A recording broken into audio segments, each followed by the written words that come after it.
ഇരുവൃക്കകളും തകരാറിലായ പുള്ളിക്കണക്ക് സ്വദേശി അജിത്തിന്റെ വൃക്ക മാറ്റിവെക്കൽ ശസ്ത്രക്രിയയ്ക്കായി ഫണ്ട് സ്വരൂപിക്കാൻ ലക്കി ടിപ്പ് നടത്തി.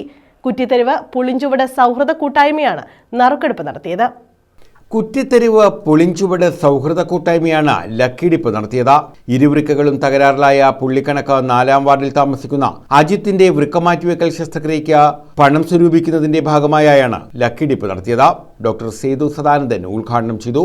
വളരെ 36 വയസ്സിൽ 2 വൃക്കയും ഫെയിലർ ആണെന്ന് പറയുന്നത് ഒന്നാലോചിച്ച് അദ്ദേഹം ആ ഫാമിലിയുടെ ഒരു ബ്രെഡ് വിന്നറാണ്. അപ്പൊ അദ്ദേഹത്തിന്റെ ചികിത്സയായിട്ട് വളരെയേറെ ഫിനാൻഷ്യൽ ട്രബിൾ അനുഭവിക്കുന്നുണ്ടാകാം. അതുകൊണ്ടല്ലേ അത് ഇങ്ങനൊരു നാട്ടുകാരെ എല്ലാം സഹായിച്ച് അദ്ദേഹത്തിന്റെ സർജറിക്ക് ചികിത്സയ്ക്ക് സഹായം തരുന്നത്. ഇതുപോലെ ആൾക്കാരെ സഹായിക്കുന്നതിലൂടെ നമ്മൾ എന്ത് ചെയ്യണം, നമ്മുടെ ആരോഗ്യം നന്നായിരിക്കാൻ വേണ്ടി നമ്മൾ എന്ത് ചെയ്യണം എന്നുകൂടെ നമ്മളൊന്ന് ആലോചിക്കേണ്ടതായിട്ടിരിക്കും. 1-ാം സമ്മാനമായി 100 കിലോ തൂക്കമുള്ള പോത്തും, 2-ാം സമ്മാനമായി LED ടിവിയും, 3-ാം സമ്മാനമായി സൈക്കിളുമാണ് നൽകിയത്. മുഹമ്മദ് ഇക്ബാൽ അധ്യക്ഷത വഹിച്ചു. കൃഷ്ണപുരം ഗ്രാമപഞ്ചായത്ത് അംഗങ്ങളായ റസീന ബദർ, ബീന പ്രസാദ്, സൗഹൃദ കൂട്ടായ്മ chairman Biju Tharayil, Y Haris, K Janardhanan, Anwar അലിയൻസ്, Hasal Rahman, Ashraf ASK, Siddique Idayileparambil, Ashokan Adukkad, K Habeeb, K Nisar, Murali, Devadasan എന്നിവർ പങ്കെടുത്തു.